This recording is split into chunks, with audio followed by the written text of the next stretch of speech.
இருந்தேன். அதற்கான காரணங்கள் வந்து ஆசிரியர்களாக இருக்கலாம், மொழி அந்த லாங்குவேஜ் ப்ராப்ளமாக இருக்கலாம் குழந்தைகளுக்கு. அப்போ வந்து நம்ம சொல்லியிருக்கலாம் என்னென்னா, டீச்சர்ஸ் வந்து சொல்லலாம், தமிழ் மீடியத்தில் போடுங்க, இங்கிலீஷில் படிக்க முடியல உங்கள் பசங்களால் அப்படின்னு சொல்லியிருக்கலாம். இப்படி மொழி வந்து நம்மளுக்கு வந்து படிப்பதற்குத்தானே தவிர மற்றவைகளுக்கு அல்ல. சரிங்களா? மொழி வந்து எந்த மொழியில் வேண்டுமானாலும் படிக்கலாம், இங்கிலீஷ்லேயும் படிக்கலாம், தமிழ்லேயும் படிக்கலாம். சரிங்களா? இதுக்கு என்ன சொல்யூஷன்? இடைநிற்றல். அதாவது 6th நம்மளுக்கு ஓரளவுக்கு தெரிஞ்சிடும். 5th 6th இந்த பாடத்தில் வந்து மாணவி ஸ்டூடெண்ட்ஸ் வந்து வீக்காக இருக்காங்க, எழுதலை, 10 மார்க் எடுக்கிறாங்க, 1 மார்க் எடுக்கிறாங்க, இந்த மார்க்குமே எடுக்கலை அப்படின்னு சொன்னால், நான் வந்து ஒரு சிபிஎஸ்சி ஸ்கூலில் ஒர்க் பண்ணேன். அது பெரிய இன்ஸ்டியூஷன். அந்த ஸ்கூலில் பார்த்தீங்கன்னா அவங்க ஒரு சிஸ்டம் கொண்டு வந்திருந்தாங்க. நிறைய ஸ்கூல்ஸ் அவங்களுடைய வசம் இருக்குது சிபிஎஸ்சியில்.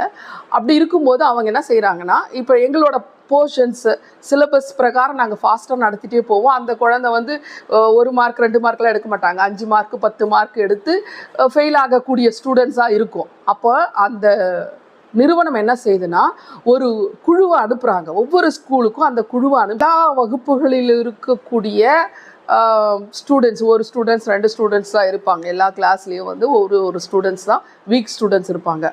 அந்த ஸ்டூடெண்ட்ஸை மட்டும் கலெக்ட் பண்ணி அவங்க என்ன பண்ணுவாங்கன்னா, அவங்க தனியாக கூப்பிட்டு உட்கார வச்சு அவங்க வந்து கொஞ்சம் 1 மார்க்ஸ் 2 மார்க்ஸ் எதில் அவங்க கஷ்டப்படுறாங்க அப்படின்னு சொல்லிட்டு.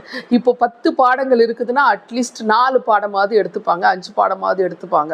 அவங்க தனிப்பட்ட முறையில் சொல்லி கொடுத்து அதற்கான தேர்வுகள் வைத்து அவங்க அந்த கோட்டலிக்குள்ளே அவங்க வந்து நல்லா ப்ரிப்பேர் பண்ணி வச்சுருவாங்க அந்த குழந்தைய. அடுத்தது ஹாஃப் இயர்லிக்கு வரும்போது என்ன பண்ணுவோன்னா, அந்த குழந்தை எல்லார் மாதிரியும் எக்ஸாம் எழுதி அந்த குழந்தை பாஸ் பண்ணிடும். இந்த மாதிரி பெரிய பெரிய கல்வி நிறுவனங்கள்லாம் வந்து டேக் கேர் பண்ணுறாங்க அந்த குழந்தைங்களுக்கு. இது மாதிரியான ஒரு கல்வி குழுக்களை அனுப்பிச்சு என்ன பண்ணலான்னா, ஒரு டீச்சர்ஸ் மாதிரி அந்தந்த வகுப்புகளில் இருக்கிற ஒரு 4 பேர் 5 பேர் ஒவ்வொரு வகுப்புகள்லேயும் இருப்பாங்க. படிக்க முடியாத, புரிஞ்சு கொள்ள முடியாத ஒரு மாணவிகள் இருப்பாங்க. அவங்களெல்லாம் ஒன்று சேர்த்து தனிப்பட்ட முறையில் சொல்லி கொடுத்து அவங்களையும் எல்லார் மாதிரியும் திரும்பவும் அரையாண்டு முழு ஆண்டு தேர்வுகளுக்கு தயார்படுத்தலாம். இந்த மாதிரி செய்தோம்னா இடைநிற்றலை தவிர்க்கலாம். நன்றி.